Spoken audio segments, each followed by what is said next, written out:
नमस्कार, मैं रचना सरन सदीनामा में समीक्षाकार लेकर हाजिर हूँ आज दिनांक 11 सितंबर 2022 का संपादकीय। हमारे देश में उत्सव बहुत जोशो खरोश से मनाए जाते हैं, फिर वो चाहे गणेश उत्सव हो या दुर्गा पूजा। बड़े बड़े पंडालों में आदमकद प्रतिमाएं स्थापित की जाती हैं। समस्या तब आती है जब उन प्रतिमाओं का विसर्जन का समय आता है। कुछ ऐसी ही समस्याओं को चिन्हित किया गया है आज के संपादकीय में हमारी उत्सव धर्मिता के दुष्परिणाम, जिसे लिखा है सदीनामा के सह संपादक राकेश अचल जी ने। उत्सव धर्मिता भारतीय समाज की विशिष्टता है।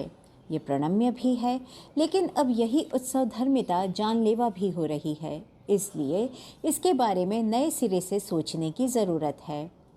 हाल ही में संपन्न हुए गणेश उत्सव में देश भर में 3 दर्जन से अधिक लोगों की जान चली गई और इसमें से अधिकांश गणेश विसर्जन के दौरान मारे गए। क्या इन हादसों को रोका नहीं जा सकता? उत्सव धर्मिता जीवन का एक आवश्यक अंग है, लेकिन इसमें समयानुसार तब्दीली भी आवश्यक है। इस समय मैं देश के उत्सव धर्मी प्रदेश महाराष्ट्र में हूँ। मैंने यहाँ 10 दिन रहकर देखा कि लोगों में उत्सवों को लेकर कितना उत्साह है, कितना जुनून है। उत्सव धर्मिता अब बाजार से भी वाबस्ता हो गई है।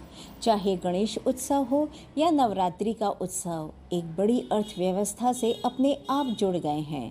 इसमें कमी आने के बावजूद इजाफा ही हो रहा है, लेकिन इसी अनुपात में सुरक्षा के प्रति लापरवाही भी बढ़ रही है।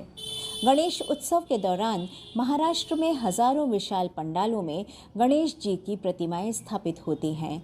महंगे से महंगे पंडाल बनाए जाने की प्रतिस्पर्धा होती है।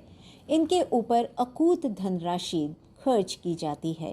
पहले ये उत्सव सामाजिक जागरण का अभियान थे, अब ये उत्सव राजनीतिक जागरण और शोषण के औजार हैं।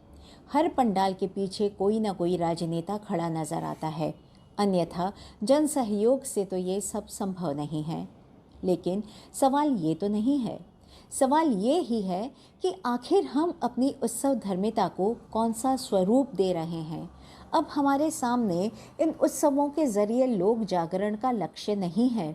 हमारा मकसद राजनैतिक है, लेकिन पूरी तरह राजनैतिक भी नहीं है। यदि होता तो इन उत्सवों के जरिए हम अपने सामाजिक सरोकारों के साथ ही दूसरे मुद्दों पर भी काम करते, किंतु आज ये सभी उत्सव केवल और केवल भीड़ से अधिक कुछ नहीं हैं। इन उत्सवों में आप एक ऐसी धर्म भीरू भीड़ के साथ होते हैं जो अपने आसपास के पर्यावरण से आंखें मूंद कर अपने आराध्य के दर्शन करती है और तमाम समस्याओं से निजात के लिए प्रार्थना करती है। देश में पर्यावरण के अनुकूल प्रतिमाएं बनाने का अभियान अब ठंडा पड़ गया है। अब फिर से प्लास्टर ऑफ पेरिस की खूबसूरत प्रतिमाएं बनाई जाती हैं। कला की दृष्टि से ये अद्भुत और अकल्पनीय हैं, लेकिन जब यही प्रतिमाएं जलाशयों में जाती हैं तो पहले की तरह आज और भी ज़्यादा जहर घोल देती हैं। इस बारे में यदि आप जिक्र भर कर दें तो अधार्मिक कहे जा सकते हैं। हमारे यहाँ मृदा प्रतिमाओं की स्थापना और उनके विसर्जन का विधान है, किंतु अब इसका पालन कौन करता है? क्या आदमकद प्रतिमाओं को बनाना ज़रूरी है? चलिए बना भी लिए तो क्या इनका विसर्जन ज़रूरी है? यदि है भी तो क्या इनका जहरीले पदार्थों से बनाया जाना रोका नहीं जा सकता? बड़ी प्रतिमाओं के विसर्जन के बाद जलाशयों की क्या दुर्दशा होती है, ये आप देखना चाहें तो मुंबई के समुद्र तटों को देखें, ज़रूर देखें और सोचें कि हमारा कर्मकांड आखिर हमें क्या देकर जा रहा है।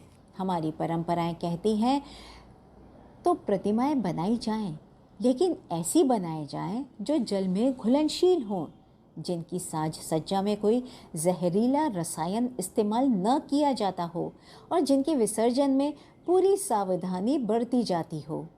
महाराष्ट्र में गणेश विसर्जन के दौरान 2 दर्जन से अधिक लोग डूब गए। उत्तर प्रदेश में भी कोई 1 दर्जन से अधिक लोगों की मौतें डूबने से हो गईं। क्या इन्हें रोका नहीं जा सकता?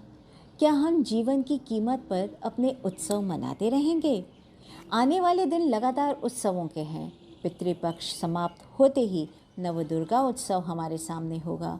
इस उत्सव में हम गणेश उत्सव के दौरान हुए अनुभवों से लाभ लेकर प्रतिमाओं के निर्माण से लेकर उनके विसर्जन की एक आदर्श आचार संहिता बना सकते हैं।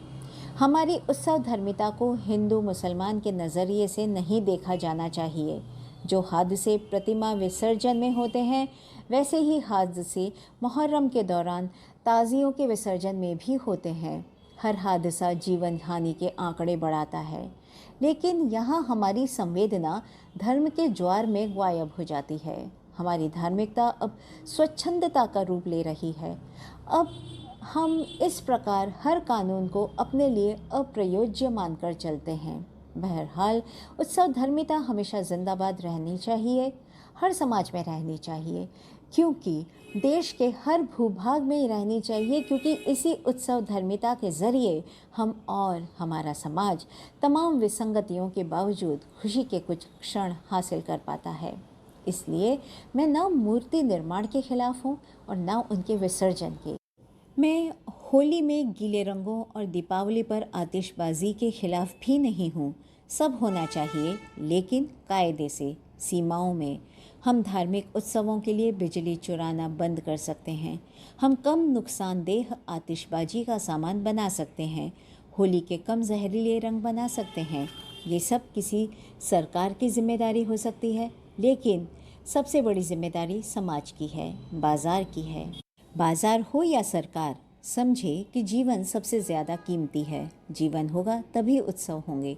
तो आइए जीवन के इन रंगों को बचाने के लिए सचेत हो जाएं। राकेश अचल, सह संपादक। तो दोस्तों, ये था आज का संपादकीय। कल फिर एक नए विषय पर नए संपादकीय के साथ फिर से उपस्थित होंगे। तब तक के लिए नमस्कार।